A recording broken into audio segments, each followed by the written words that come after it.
I am 76 years old, and most mornings I wake up earlier than I would like.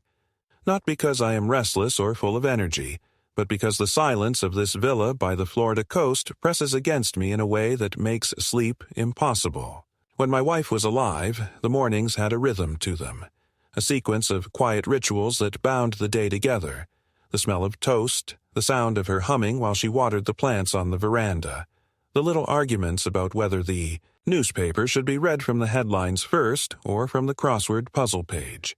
Those small things have disappeared, and though the house is large and spacious, it feels like a hollow shell echoing with the traces of a life that used to be.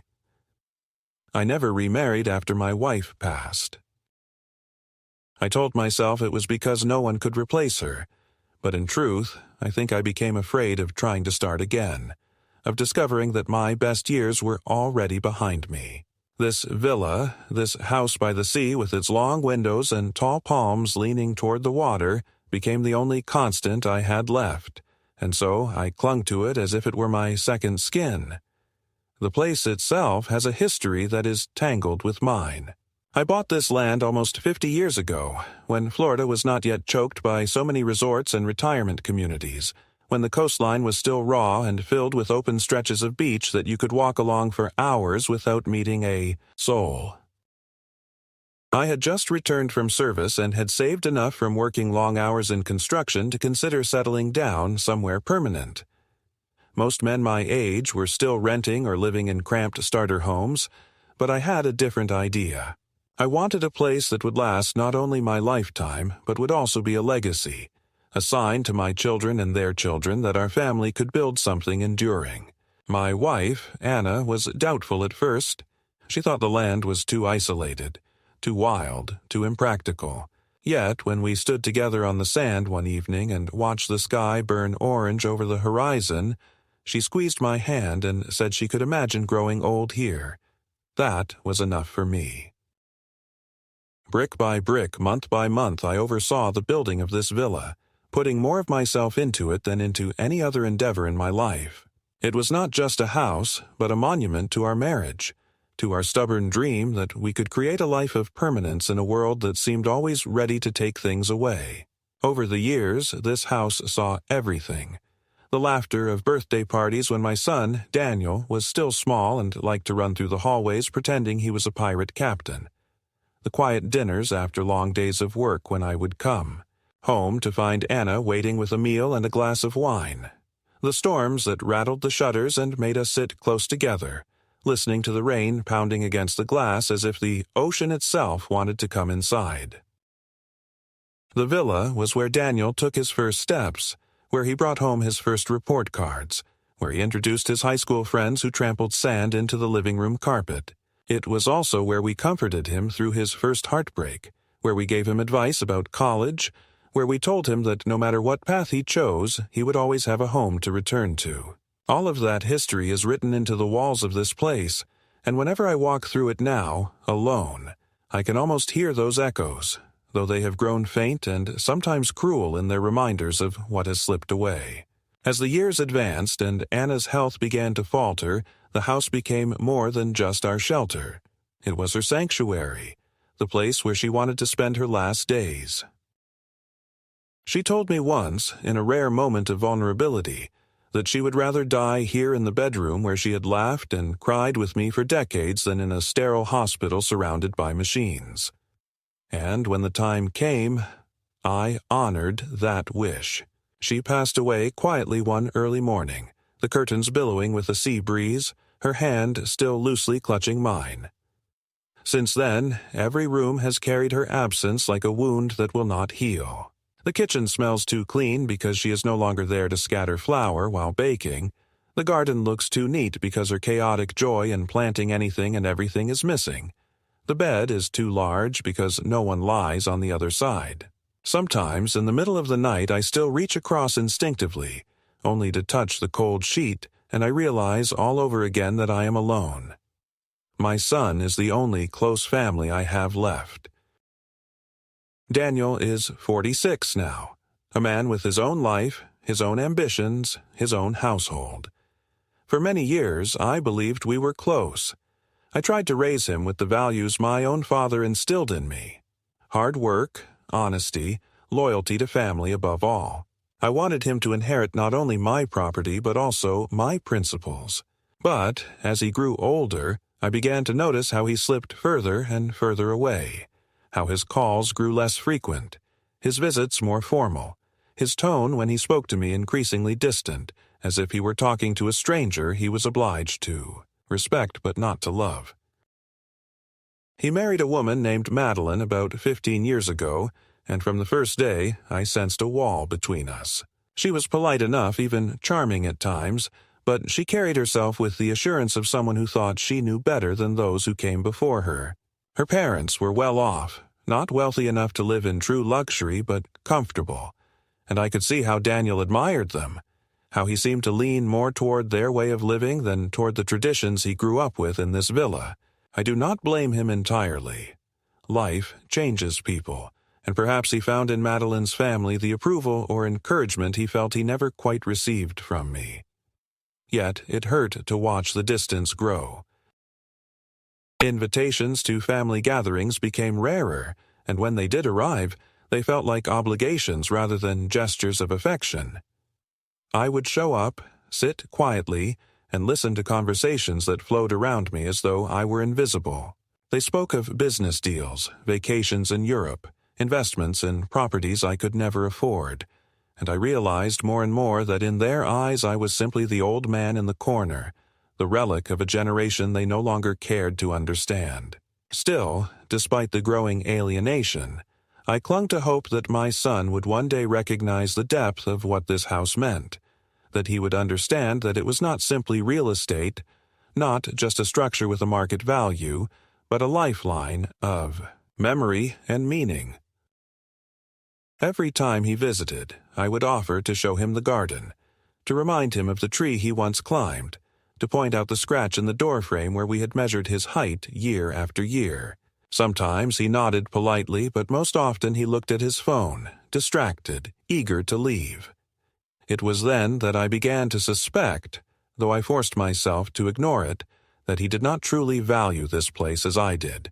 Perhaps to him it was nothing more than a piece of property, a thing that could be traded, sold, or gifted away without consequence. That thought chilled me, yet I buried it deep, convincing myself that no son would ever betray the sacrifices of his father. Now I live here alone, surrounded by the whisper of waves and the creak of old walls, trying to maintain what we built as if it were still full of life. The neighbors change every few years, vacation houses are bought and sold, but mine remains constant. I mow the lawn myself, though my knees ache. I polish the wooden railings, though my hands tremble, and I keep the veranda swept, though few ever step onto it anymore. Sometimes tourists passing by mistake me for a caretaker rather than the owner, and in truth, perhaps that is what I have become, the caretaker of a dream that no one else remembers. And yet, I still tell myself that this house is not wasted. That one day my son will see it as I do, that he will recognize it not only as a structure of walls and windows, but as the heart of his family's history, as the anchor that kept us through decades of storms. I want to believe he will cherish it, that when I am gone, he will walk through these rooms with reverence rather than indifference. But deep down, I have begun to fear that the opposite may be true, that he is already looking at this place not with love, but with calculation. And if that is so, then the betrayal will not be a sudden wound, but a slow, festering cut that has been waiting in silence for years. It was a humid Thursday evening in late spring when the phone rang, and for a moment I almost did not answer it, thinking it was another telemarketer or one of those endless calls about medical insurance that always seem to come at dinner time. But when I lifted the receiver and heard Daniel's voice, I felt a small jolt of warmth that I had not felt in a long while. He rarely called me directly anymore. Usually it was a quick text message or relayed word through Madeline, so the sound of his voice carried with it the suggestion that something important was about to be said.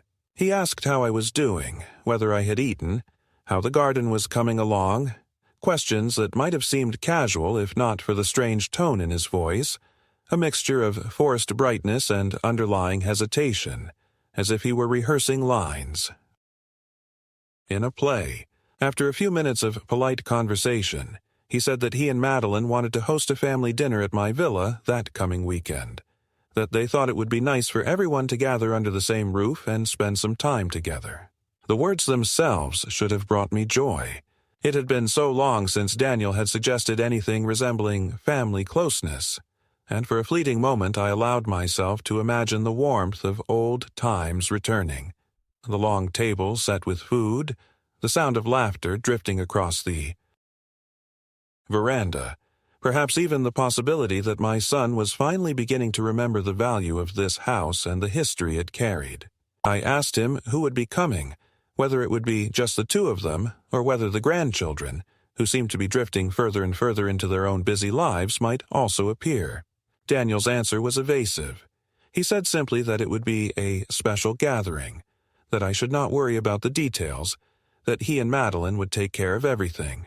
I pressed him once more, but he gently changed the subject, asking instead whether the dining room was still large enough to seat 12, as if he had already counted the number of guests in his mind. 12, I thought to myself after we hung up. Who could they possibly be bringing? The days leading up to the dinner were filled with an odd combination of anticipation and unease. I busied myself with preparations, polishing the wooden table until it gleamed, airing out the curtains, mowing the lawn with a stubborn determination that left my back aching. Each chore became a way of convincing myself that this was not just another gathering, but perhaps the beginning of something better, a reconciliation of sorts, a chance for my son to come back to me not as a polite stranger, but as the boy I once raised. Yet, beneath that fragile hope, another voice whispered darker possibilities, asking why Daniel had chosen now, after so many months of distance, to make such an effort. Hope is a dangerous thing at my age, because it clings to the smallest gestures and inflates them until disappointment becomes unbearable. Still, I worked as if the house itself needed to be reminded that it was still alive, still worthy of being filled with voices. On the evening of the dinner, the sky was heavy with clouds that threatened rain, though the air was warm enough to keep the doors and windows open. I had put on my best suit, the one Anna always said made me look taller, though it now hung a little loose around my shoulders. When I heard the sound of cars pulling into the driveway, I straightened the silverware on the table and took a deep breath, telling myself that this was a moment to be cherished. But as soon as I opened the door, the first flicker of unease crept back into me. Daniel and Madeline were not alone. Behind them came her parents, Mr. and Mrs. Aldridge, a pair I had always regarded with polite distance, for though they were outwardly charming, there was a sharpness in their eyes, a kind of hunger that unsettled me. Following them was her younger brother, a man I had met only once before at the wedding, and behind him another couple I did not recognize but who greeted me with the kind of practiced smiles that belong to business acquaintances rather than family. Madeline took my arm with exaggerated affection, calling me Dad in a tone that felt more rehearsed than sincere, and guided me toward the living room where more guests were already gathering, guests I had never seen before, laughing too loudly and inspecting the rooms as though they were visiting a property for sale. The realization hit me slowly but heavily. This was not a family dinner in the way I had imagined. This was something else entirely. A performance, a stage set for an audience that had little to do with me. Daniel moved about the room in a host's role, introducing people, making small jokes, speaking with a confidence that bordered on arrogance.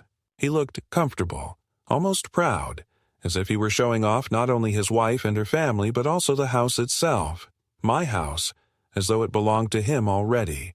I stood for a long time in the corner, smiling faintly when addressed, shaking hands when necessary, but feeling the ground beneath me shift with every passing minute.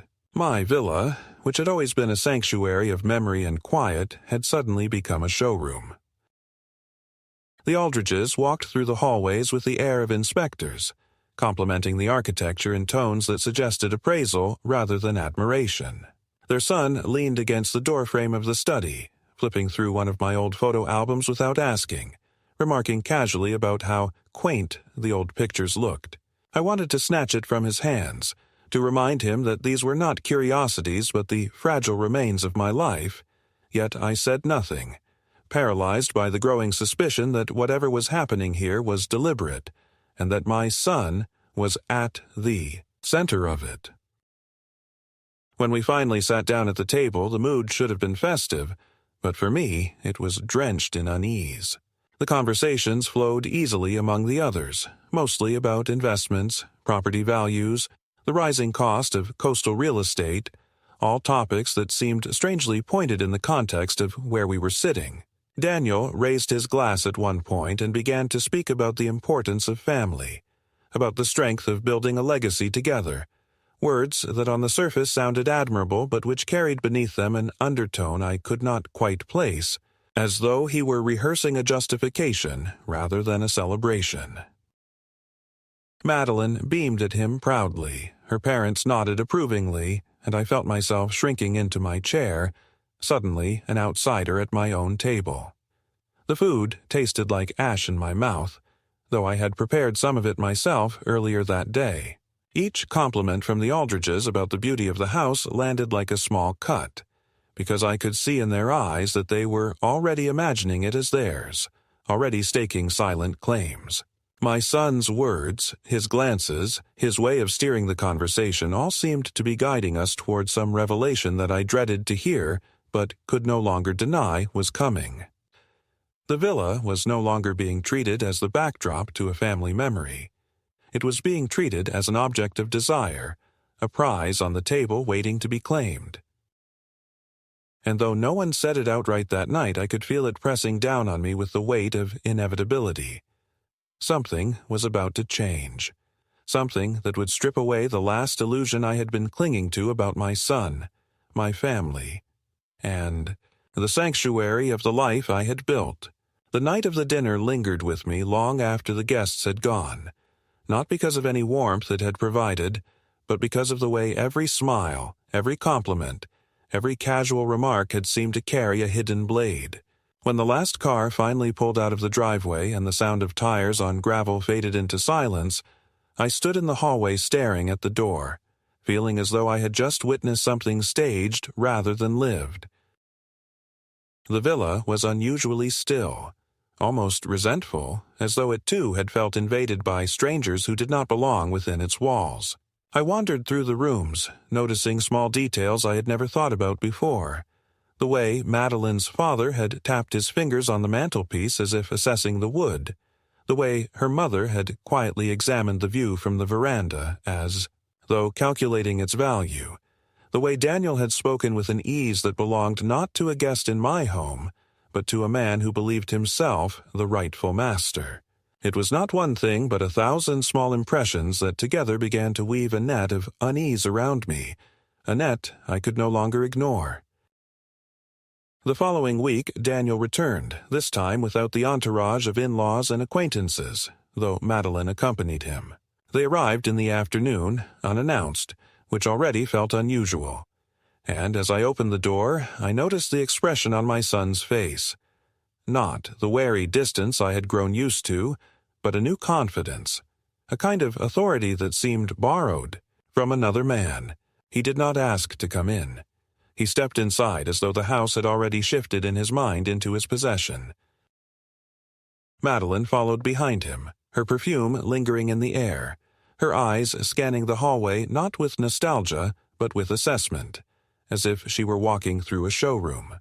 They settled in the living room, Daniel on the sofa where he had once sprawled as a boy with comic books, Madeline with her legs crossed elegantly, her voice carrying the calm control of someone who already knew the outcome of the conversation they were about to have.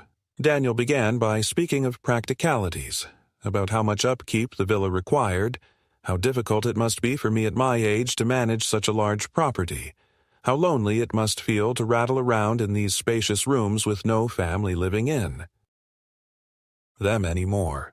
He framed his words as concern, but there was a sharp edge beneath the softness, a rehearsed rhythm that told me this was not a spontaneous conversation, but something planned, prepared, perhaps even rehearsed with Madeline and her family. I listened in silence, letting him speak, though each sentence felt like a tightening of a vice around my chest. He spoke of opportunity, of how real estate prices along the coast had risen, of how it was almost irresponsible not to make use of such value when younger generations could benefit. He used phrases like legacy planning and long-term family security, but the more he spoke, the clearer it became that what he was really saying was that I no longer fit into the picture, that my presence in this villa was an inconvenience, an obstacle to be delicately but firmly removed. When I finally asked him outright what he was suggesting, he leaned back in his chair with the same air of confidence I had seen during the dinner and said, almost casually, that Madeline's parents had expressed an interest in the villa, that it would make sense for them to be its caretakers since they were younger, more active, and capable of maintaining it properly. I stared at him, trying to process the words, unable to believe I was hearing them correctly. My son, the boy I had raised in these rooms, was calmly proposing to hand my life's work, my sanctuary, to his in-laws as though it were a logical, almost inevitable decision. He smiled faintly, as though expecting me to see the sense in it, as though I should thank him for such foresight. My hands trembled and I clasped them together tightly to hide it, but inside me something cracked, a fissure that would not close again. Madeline joined in then, her voice smooth, her reasoning polished. She said that her parents adored the villa, that they had always admired its architecture, that they would be willing to take on the financial burden of repairs and taxes, relieving me of what she called unnecessary stress. She spoke as if she were offering me a kindness, as if I should be grateful for being relieved of the weight of my own home. But behind the words, I could hear the calculation, the eagerness disguised as generosity. When I asked where I was supposed to go in this plan, Daniel waved the question aside with a dismissive tone that stung more deeply than any insult. He said there were plenty of comfortable retirement communities nearby, places where I would have companionship, medical support, activities to fill my days. He painted the picture of an old man shuffling through bingo nights and supervised outings, as though that were all I was now, as though my identity could be reduced to someone waiting to be entertained until death arrived. The conversation did not end there. It stretched over hours, circling the same points again and again, each time with a little less pretense, a little less patience. Daniel grew sharper, his words more direct, his arguments framed less as concern and more as inevitability. He told me I had to think realistically, that I could not expect to cling forever to a property too large for me, that it was time to be rational rather than sentimental. He spoke of responsibility, of how he had a duty to provide for his wife's family as well as his own, and that this villa, standing here with its expensive upkeep and wasted potential, was the logical answer. Each time he said logical, I wanted to shout that there was nothing logical about erasing the very heart of one's family history, nothing logical about replacing love with convenience, nothing logical about treating a father's home as a bargaining chip, but the words lodged in my throat, strangled by the disbelief that my own son could stand before me and speak in this way. When they finally left that evening, I stood at the window watching them walk down the path, Madeline's hand resting on Daniel's arm in a gesture that looked less like affection and more like control. The villa around me felt suddenly smaller, as though the walls themselves had drawn inward in shame. I wandered through the rooms, touching the furniture, the photographs, the worn edges of the door frames, all the details that carried decades of memory, and for the first time I felt the sharp intrusion of fear. Fear that these things, these tangible remnants of my life, could be stripped from me not by strangers, not by chance, but by the very son I had once believed would protect them after I was gone. That night I could not sleep. I sat in the living room with the lights off, staring at the dark outline of the sea through the windows. listening to the restless waves that seemed to echo the turmoil inside me. Every sound of the house settling in the night felt like a whisper of betrayal, every creak of the wooden beams like a warning that the foundation of my life was beginning to fracture. Over the next days, the unease only deepened. Daniel's calls grew more frequent but not warmer. He would ring to ask if I had thought about what we discussed, whether I had looked into retirement options, whether I had considered how much easier life could be if I let go of the burdens of the villa. He spoke as if my agreement were already certain, as if my consent were a formality rather than a choice. I noticed that Madeline's parents began appearing more often in the neighborhood, stopping by casually, asking if they might look around the garden again, commenting on how beautiful the sea view was from the upstairs windows. Their presence was suffocating, an ever-present reminder that they were circling, waiting, ready to swoop in the moment I faltered. Even the neighbors began to remark on how often the Aldridges seemed to be at my home, their curiosity tinged with the assumption that something was changing. And through it all, I carried the growing dread that what had once been unthinkable was already becoming real, that my son had already made up his mind, and that I was no longer regarded as the owner of this villa, but as an obstacle to be gently pushed aside. The moment of rupture came not in private, as I had half expected, but in the most humiliating way possible, in front of a room full of witnesses who had no right to be involved in the fate of my life's work. Daniel called again a week later and invited me to another gathering, saying that Madeline's parents wanted to host a celebration of family unity.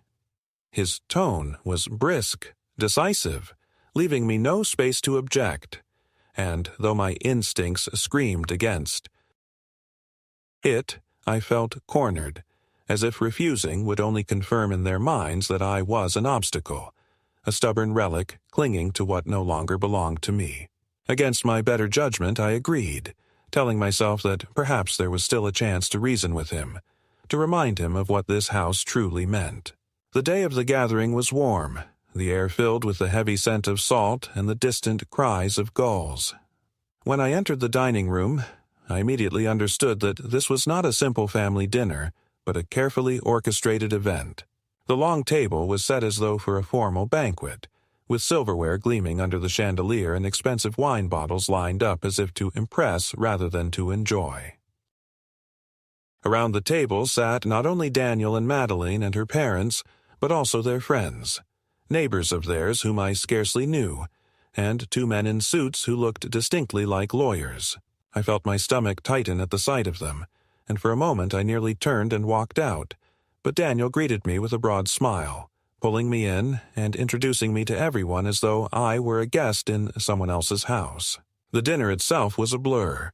I remember the clinking of glasses, the laughter of people who had no attachment to the villa other than what it represented as a possession, the hollow compliments about the architecture and the view, all spoken in tones that made it clear they were appraising rather than admiring.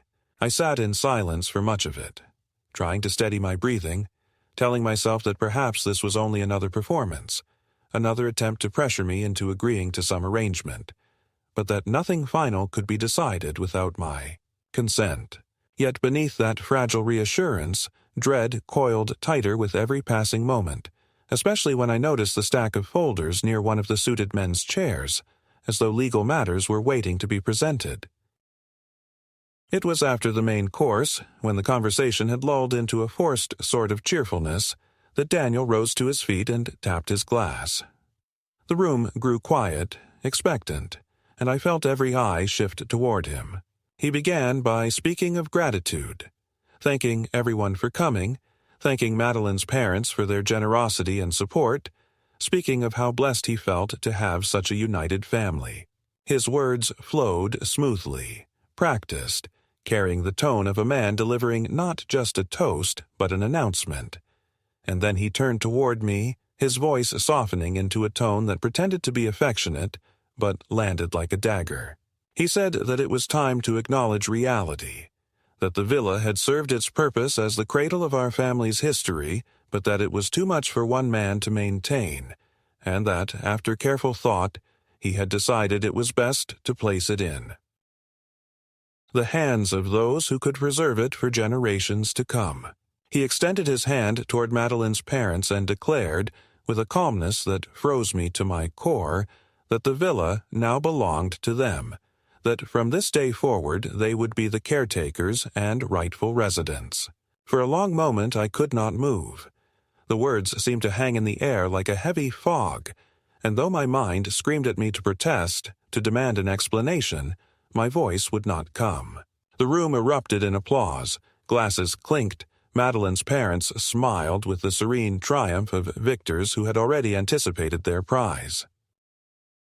The two men in suits nodded and shuffled papers as though everything were in order, as though my son's declaration had the force of law. I stared at Daniel, my own flesh and blood, standing there so confident, so certain, so blind to the enormity of what he was doing, and I felt a wave of humiliation wash over me that was almost unbearable. I was not only being robbed, but robbed publicly, stripped of dignity in front of strangers, reduced to a bystander in the destruction of my own legacy. When I finally managed to speak, my voice shook, not from weakness but from the fury I struggled to contain. I asked him what he meant, how he could stand there and say such things when the villa was still legally mine, when no transfer had been discussed, no papers signed. He looked at me with that same infuriating calmness and said that everything had already been taken care of, that I need not trouble myself with the details. He said I should think of it as a gift, an act of generosity on my part, a way of securing harmony between families. The words burned, as though he had branded me with them, because they carried not only betrayal but the implication that I had somehow agreed to this, that I was complicit in my own erasure. I felt the eyes of everyone at the table on me, waiting for me to protest, perhaps even enjoying the spectacle of the old man being cornered. I pushed back from the table, my chair scraping against the floor with a sound that cut through the chatter, and I stood trembling, my hands clenched at my sides. I told him he had no right, that he could not simply declare my house to belong to someone else as if words alone could dissolve decades of sacrifice and memory. But my protest sounded small against the tide of his confidence and the approving murmurs of those around him. Madeline rose then, taking his hand, smiling serenely, and told me that I needed to trust them, that they were only doing what was best for me, that in time I would thank them for freeing me from the burden of responsibility. Her words, smooth as silk, were a poison I could not swallow. I looked at the people around me, these strangers who applauded as though they had witnessed a noble gesture, and I realized with a sinking heart that in their eyes I was already defeated, an old man clinging to what was no longer his, a figure to be, pitied rather than respected. I left the table without another word, retreating to the veranda where the sea air struck me cold and sharp. Behind me the laughter resumed, muffled by the glass doors as though nothing had happened, as though my world had not just been torn apart. I gripped the railing so tightly my knuckles whitened, staring at the horizon where the sun was sinking into the water, and for the first time in my life I felt not only betrayed, but erased, as though my existence, my labor, my very love had been rewritten in an instant by the son I had trusted most. In the days that followed Daniel's declaration, I moved through the villa as though wandering through the ruins of a city after an invasion, every room tainted by the echo of applause that had accompanied his betrayal. I could not pass the dining room without hearing again the clink of glasses, the hollow congratulations, the sound of my son's voice announcing with certainty that the house no longer belonged to me. Even in the silence of the night, when the surf outside was the only sound in the world, I would wake in a cold sweat, convinced that footsteps were moving through the halls, the voices of strangers claiming each space as their own. It was not paranoia, for soon enough the intrusion became real. Within days, Madeline's parents began appearing as though they had already assumed ownership, arriving with contractors and surveyors, walking through the villa with clipboards and tape measures, pointing out places where they might renovate, repaint, restructure. They moved with the assurance of people who believed the property was theirs, nodding politely to me when we crossed paths, speaking to me not as the master of the house, but as if I were a caretaker, a relic who had been allowed to linger for a while, out of courtesy. I confronted Daniel when he came again, this time with one of those suited men I had seen at the dinner. They spread papers across the coffee table, documents filled with legal jargon, signatures already placed where mine should have been. I demanded to know how they had obtained them, how anyone could claim that a transfer had been completed without my consent. Daniel's expression was infuriatingly calm, as if he were speaking to a child who had failed to understand a simple truth. He said that my consent was not necessary because I had already given it, that the paperwork had been signed weeks earlier when I had allegedly agreed to the arrangement. At first I was too stunned to speak, but when I managed to glance at the documents, I saw my own signature scrawled at the bottom of the page, though I knew with the certainty of my own hand that I had never signed it. My heart pounded with a fury that left me trembling.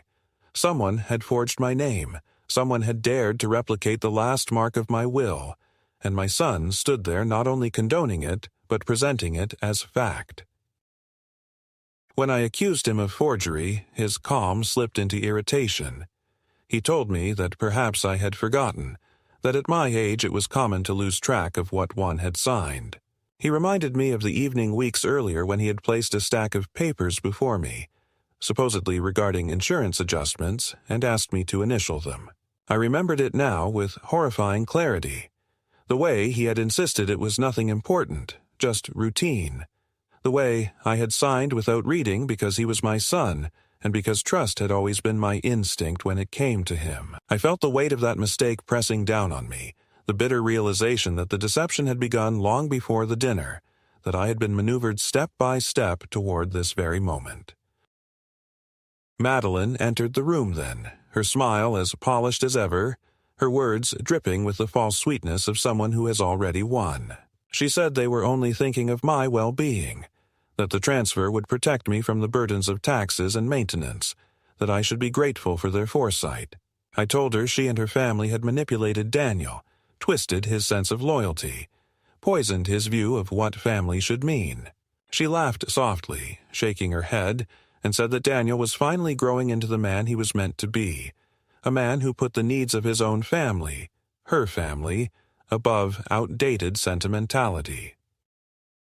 The words struck me harder than a slap, for in them was the truth I had feared, that in his heart Daniel no longer considered me his true family, that I had been replaced, erased, supplanted by people who had done nothing to build this villa but who now walked its floors as conquerors.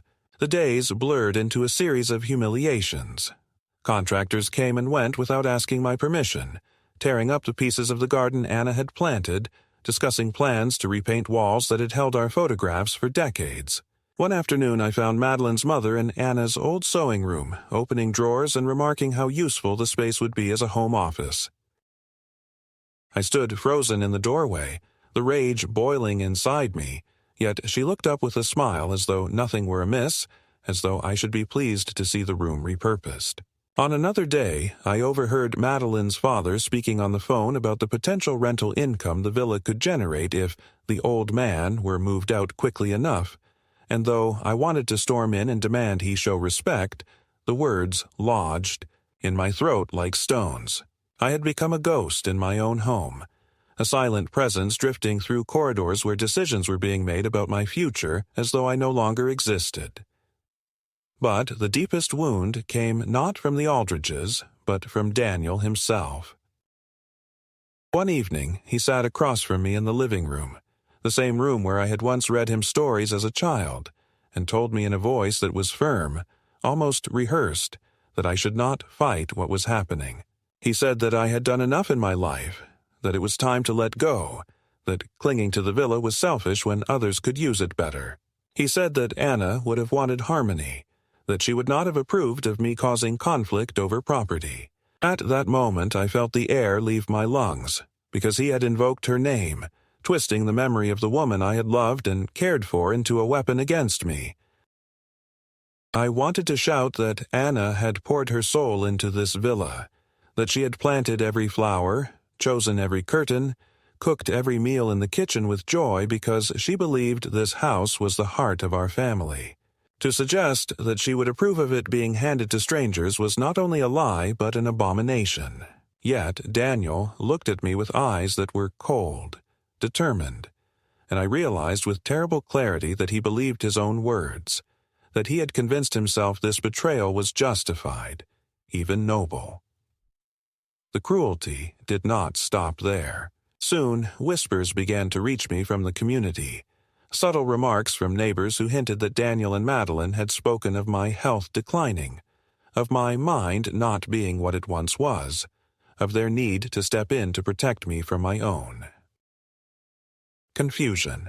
I saw the looks in people's eyes when they spoke to me, the hesitation, the pity, as though they were already half convinced that I was slipping into dementia. When I confronted Daniel, he did not deny it. He told me bluntly that people needed to believe I was no longer capable of managing my affairs, that it was the only way to make the transfer appear legitimate, that I should accept it for my own good. He used my age as a weapon, my vulnerability as a justification, turning the very years I had lived into evidence against me.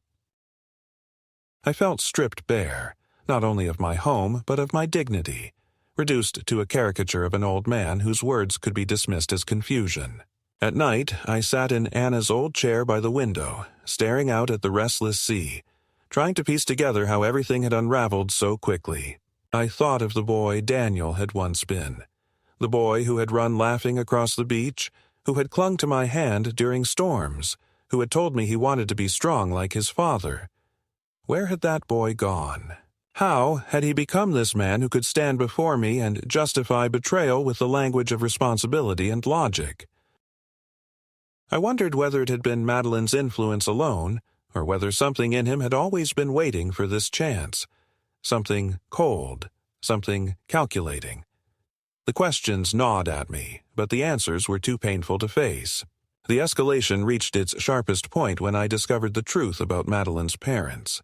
A neighbor, an old friend who had once been close with Anna, pulled me aside one morning and told me quietly that the Aldridges were not as stable as they appeared, that they were drowning in debts from failed business ventures, that they had been using every trick in the book to keep creditors at bay. The villa was not simply a desirable home to them.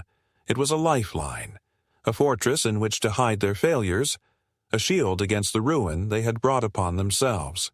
Suddenly, everything fell into place, their eagerness, their confidence, their constant presence. They had manipulated Daniel, whispering of duty and legacy, until he convinced himself that handing them the villa was an act of honor rather than desperation. My son had not only betrayed me, he had been used, turned into a pawn in a scheme to cover another family's disgrace. When I confronted him with this, he erupted in anger, shouting that I was slandering his wife's parents, that I was grasping at lies to justify my stubbornness.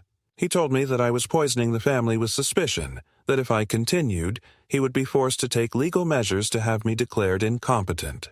His threat hung in the air like a noose, and I realized then that he had crossed a line from which there was no return. The boy I had raised, the man I had hoped would one day protect this villa as his inheritance, was gone, replaced by someone who saw me not as father, but as an obstacle to be removed. The breaking point came on a sweltering afternoon when the air inside the villa hung heavy with the smell of salt and dust, as if even the walls themselves were suffocating under the weight of what had been done to them.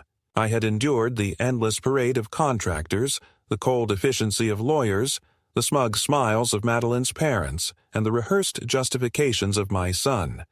But something in me snapped when I discovered that Anna's sewing room had been emptied, the drawers stripped, her fabrics and needles packed into boxes as if they were nothing but clutter to be discarded. I stood in the doorway staring at the bare walls, at the faint outlines where her shelves had once been, and felt a surge of grief so violent it bordered on rage. In that moment, I understood with blinding clarity that if I did nothing, Anna's memory would be erased piece by piece until there was nothing left of her in this house but dust and silence. That realization filled me with a strength I had thought long lost, a hard, cold determination that cut through the fog of humiliation and despair. I began quietly, methodically, reaching for the one thing I still had, the truth buried in the old documents Anna and I had signed together decades earlier. In the bottom drawer of the study desk, beneath piles of photographs and unpaid bills, I found the folder that had not been touched in years. Brittle papers with fading ink, but still valid, still binding. Among them was the will Anna had drawn up before her illness worsened. The one she had insisted on despite my reluctance, because she wanted to ensure that the villa would never fall into the wrong hands. Reading it now, with the desperation of a man clinging to his last hope, I saw the clause she had insisted upon, that no transfer, sale, or reassignment of the villa could take place without my explicit consent as long as I lived. Her foresight, born of her quiet distrust even back then, now rose like a shield from the grave. My hands shook as I held the paper, but my heart surged with something I had not felt in months. Power, fragile but real, the power of a man who still had the law on his side. Armed with those documents, I went to see an attorney, an old acquaintance recommended by a neighbor who still respected me enough to believe my words over the whispers of decline. Sitting in his office, I spread out the forged papers Daniel had shown me alongside Anna's will, my voice trembling as I told the story from the beginning. The attorney listened carefully, his eyes narrowing as he examined the signatures, his expression hardening when he compared them. At last he looked up and said with quiet conviction that the forgery was obvious, that the documents Daniel claimed were binding would crumble under scrutiny, and that Anna's will was ironclad. He promised me that we could challenge everything, that the law had not abandoned me, that I was not powerless despite what my son wanted me to believe. The relief that flooded me was not joy but a grim satisfaction, the satisfaction of a man who had been cornered and finally found a weapon with which to fight back. The next step came when I uncovered the truth about the Aldridges' debts in a way that could no longer be dismissed as rumor. Through the same attorney, I obtained records that revealed lawsuits, unpaid loans, failed business ventures covered with layers of deceit. The image of their respectability shattered on the page before me, exposing them not as the dignified family they pretended to be, but as parasites desperate to seize anything that might shield them from ruin. When I held those papers in my hands, I felt no triumph, only a grim confirmation of what I had known in my gut from the beginning, that they had ensnared Daniel, feeding his pride and sense of responsibility until he believed that giving them the villa was a noble sacrifice rather than the betrayal it truly was.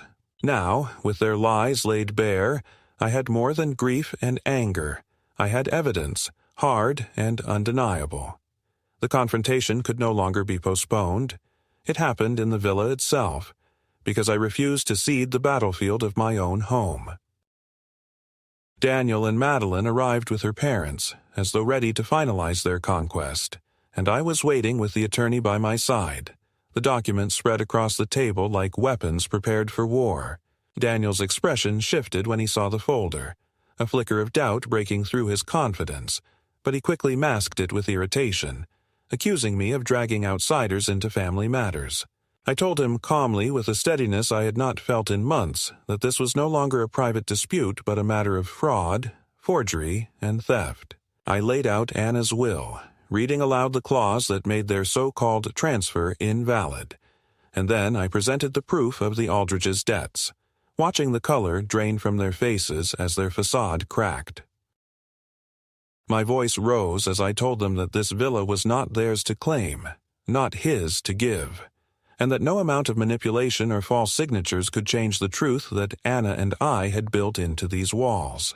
The room erupted with protest. Madeline's voice sharp with outrage, her parents sputtering excuses, Daniel shouting that I was tearing the family apart. But beneath their noise, I felt the power of my words settle like stones, undeniable and immovable.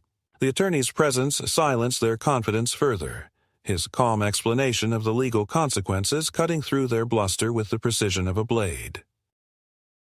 For the first time since this nightmare began, I saw fear in their eyes, the dawning realization that their scheme was collapsing, Daniel tried to appeal to me then, his voice breaking, accusing me of destroying everything out of stubbornness, but I cut him off with a clarity that stunned even myself. I told him that he had destroyed it the moment he chose betrayal over loyalty, lies over love, greed over the memory of his mother. I told him that he had forced me into this battle, and that I would not yield, not even if it meant standing alone for the rest of my life. The climax was not a single moment of triumph, but a storm of words, accusations, and revelations, each one stripping away the illusions until only the raw truth remained. By the time they stormed out of the villa, leaving behind their threats and bitterness, the silence that settled over the house was not the silence of defeat, but the silence of survival. I stood in the center of the living room, the papers still spread before me, and felt the weight of Anna's foresight pressing against me like a hand from beyond the grave. She had given me the weapon I needed, and I had wielded it, not out of vengeance but out of love for the life we had built. I was exhausted, trembling, but inside me there was a core of steel that had not been there before. The villa was still mine, and though the war was not yet over, the battle had been won. When the storm of confrontation finally passed, what remained was not triumph, but a strange, aching quiet, the kind of silence that settles after a hurricane has torn through and left everything standing yet irreversibly changed. Daniel and Madeline no longer came to the villa, and the Aldridges vanished from the neighborhood as if retreating into the shadows of their debts and schemes. For a time I expected Daniel to return, perhaps to apologize, perhaps to try once more to bend me to his will. But the days stretched into weeks, and his absence became its own answer. I realized that he had chosen his side, not with hesitation, but with finality, and that I had to live with the truth that my only son had turned away from me. That knowledge cut deeper than any legal battle or public humiliation, for it was not merely the loss of a relationship, but the death of an illusion I had clung to for years. The illusion that no matter how distant he became, he would always return to the values I had tried to instill in him. The villa stood unchanged on the surface, the walls still holding the same photographs, the garden still catching the same sea breeze, but I saw it differently now. Where once it had been a sanctuary filled with echoes of warmth and laughter, it now bore the scars of intrusion, the memory of strangers walking through its rooms with ownership in their eyes, the betrayal of my son's voice echoing in its halls. Yet with time, I began to see that it was not ruined, but tested, and that in surviving the assault it had become something even stronger. It was no longer just the home Anna and I had built. It was the last bastion of my dignity, the place where I had chosen to stand rather than surrender, the proof that even when everything else was stripped away, I had refused to let go of the truth. Neighbors whispered about what had happened, fragments of the story carried from one house to another, until people began looking at me differently. Some with pity, some with admiration, some with unease, as though they did not know whether to treat me as a victim or a victor. I did not correct their assumptions. I simply carried on, mowing the lawn, tending the garden, sitting on the veranda at dusk with the sea stretching out before me. Life had become quieter, lonelier, yet in that loneliness there was also clarity. I no longer waited for Daniel to visit, no longer imagined reconciliation just around the corner. I accepted that he had made his choice, and in that acceptance came a grim peace.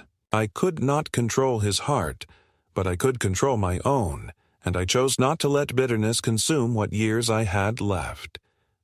There are moments, especially at night, when I feel the weight of what has been lost pressing heavily against me. I see Daniel's face as a boy, running barefoot across the sand, his laughter rising above the waves, and I wonder how that child became the man who stood before me with forged papers and cold eyes. I replay conversations, searching for the moment when the fracture began, when his loyalty shifted away from blood to the allure of another family's influence. The questions have no answers, but they no longer torment me as they once did. They are simply part of the story now, threads woven into the larger fabric of a life that has been marked by both love and betrayal. What sustains me in the end is not anger, but memory. The memory of Anna's hand in mine, of her foresight that saved me from ruin, of her voice reminding me that the house we built was not only walls and windows but the embodiment of our lives. I sometimes imagine her watching from the veranda as I sit in the evening light, her presence lingering in the whisper of the waves and the rustle of the palm leaves. I tell her silently that I kept my promise, that I defended what was ours, that I did not let it be stolen while I still had breath. In those moments, I feel less alone, as if the villa itself is speaking back to me, affirming that it remembers too. The future is uncertain. I know that time is not on my side, that the years ahead will not be many, but I no longer fear them. The villa will outlast me, as I always intended, and what happens to it after I am gone is beyond my control. Perhaps Daniel will inherit it and sell it. Perhaps he will give it away as he once tried to do.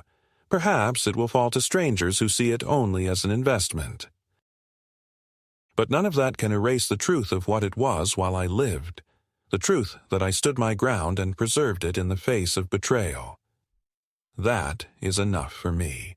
I may die alone, but I will not die stripped of dignity, and in the end, that is the victory that matters most.